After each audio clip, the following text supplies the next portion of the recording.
എല്ലാവർക്കും സ്വാഗതം.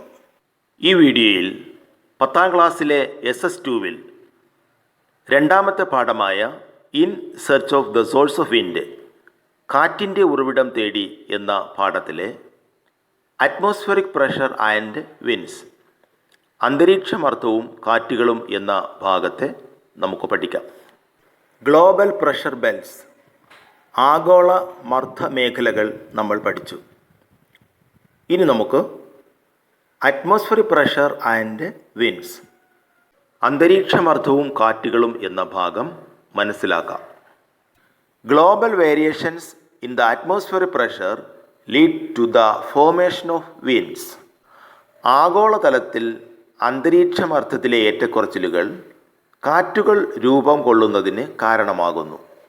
Wind, the horizontal movement of air from a high pressure zone to a low pressure zone is called wind. ഉച്ചമർദ്ദ മേഖലയിൽ നിന്ന് ന്യൂനമർദ്ദ മേഖലയിലേക്കുള്ള വായുവിൻ്റെ തിരശ്ചീന ചലനമാണ് കാറ്റുകൾ. Winds are named on the basis of the direction from which they blow. For example, the south wind is the wind blowing from the south. കാറ്റുകൾക്ക് പേര് നൽകിയിട്ടുള്ളത് അവ ഏതു ദിശയിൽ നിന്ന് വീശുന്നു എന്നതിൻ്റെ അടിസ്ഥാനത്തിലാണ്. ഉദാഹരണമായി, തെക്കൻ കാറ്റ് എന്നാൽ തെക്കു ദിശയിൽ നിന്ന് വീശുന്ന കാറ്റാണ്. Factors influencing the speed and direction of wind.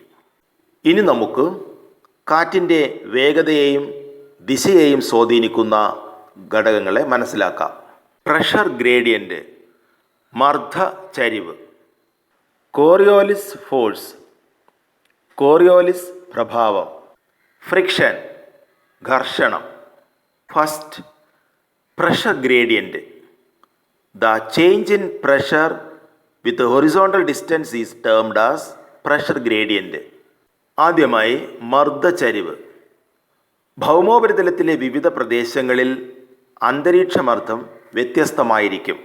The rate of change of air pressure between two places is called pressure gradient. ഇത്തരത്തിൽ തിരശ്ചീന തലത്തിൽ അനുഭവപ്പെടുന്ന മർദ്ദ വ്യതിയാനത്തെയാണ് മർദ്ദചരിവ് എന്ന് പറയുന്നത്.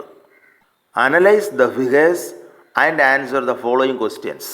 ചിത്രവിശകലനം നടത്തി നൽകിയിട്ടുള്ള ചോദ്യങ്ങൾക്ക് ഉത്തരം കണ്ടെത്തുക. Mark the direction of winds in both the diagrams using arrow marks. കാറ്റിൻ്റെ ദിശ ആരോ മാർക്ക് അടയാളപ്പെടുത്തി രണ്ട് ചിത്രങ്ങളിലും രേഖപ്പെടുത്തുക. In which of these situations will be the speed of the wind be higher? Why? ഇവയിൽ ഏത് സാഹചര്യത്തിലാണ് കാറ്റിൻ്റെ വേഗം കൂടുതൽ? എന്തുകൊണ്ട്? The area where isobars are closed, the pressure gradient also the steepest and wind moves fast.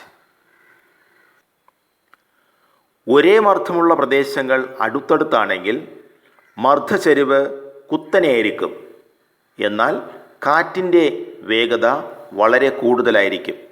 Where the isobars are away from one another, the pressure gradient is gentler. മർദ്ദവ്യത്യാസം കൂടുതലാണെങ്കിൽ മർദ്ദചരിവ് വളരെ ചെറുതായിരിക്കും. അങ്ങനെയുള്ള സ്ഥലത്ത് കാറ്റുകളുടെ വേഗത കുറയും. Then Coriolis force. Freely moving bodies get deflected to the right in the northern hemisphere and to the left in the southern hemisphere. ഭൗമോപരിതലത്തിൽ സ്വതന്ത്രമായി ചലിക്കുന്ന വസ്തുക്കൾക്ക് ഉത്തരാർദ്ധഗോളത്തിൽ സഞ്ചാരദിശയ്ക്ക് വലത്തോട്ടും ദക്ഷിണാർദ്ധഗോളത്തിൽ സഞ്ചാരദിശയ്ക്ക് ഇടത്തോട്ടും വ്യതിചലനമുണ്ടാകുന്നു. This is due to the force generated as a result of Earth's rotation, which is known as the Coriolis force. ഭൂമിയുടെ ഭ്രമണം കാരണമാണ് ഇത് സംഭവിക്കുന്നത്. ഇതിനു കാരണമാകുന്ന ബലത്തെ കോറിയോലിസ് പ്രഭാവം എന്ന് പറയുന്നു. This force increases as it moves towards the poles from the equator. മധ്യരേഖാ പ്രദേശത്തു നിന്ന് ധ്രുവങ്ങളിലേക്ക് പോകുന്തോറും കോറിയോലിസ് ബലം വർദ്ധിക്കുന്നു. Ferrel's law. Admiral Ferrel found out that The winds in the northern hemisphere deflect towards their right and those in southern hemisphere deflect towards their left due to the Coriolis effect. Coriolis ബലത്തിൻ്റെ പ്രഭാവത്താൽ ഉത്തരാർദ്ധഗോളത്തിൽ കാറ്റുകൾ സഞ്ചാരദിശയ്ക്ക് വലതുവശത്തേക്കും ദക്ഷിണാർദ്ധഗോളത്തിൽ സഞ്ചാരദിശയ്ക്ക് ഇടതുവശത്തേക്കും വ്യതിചലിക്കുമെന്ന് admiral ഫെറൽ എന്ന ശാസ്ത്രജ്ഞൻ കണ്ടെത്തുകയുണ്ടായി. The law put forward by him on the basis of this is known as Ferrel's law. ഇതിൻ്റെ അടിസ്ഥാനത്തിൽ അദ്ദേഹം അവതരിപ്പിച്ച നിയമത്തെ ഫെറൽ നിയമം എന്ന് വിശേഷിപ്പിക്കുന്നു. Then friction. In which of these situations do winds blow smoothly? അടുത്തതായി ഘർഷണം. നൽകിയിട്ടുള്ള ചിത്രങ്ങളിൽ ഏതു സാഹചര്യത്തിലാണ് തടസ്സം കൂടാതെ കാറ്റ് വീശുന്നത്? The speed of wind will be high over ocean surfaces and level lands as the friction is less. സമുദ്രോപരിതലം, നിരപ്പായ ഭൂപ്രദേശങ്ങൾ എന്നിവിടങ്ങളിൽ ഘർഷണം കുറവായതിനാൽ കാറ്റിന് വേഗം കൂടുതലായിരിക്കും.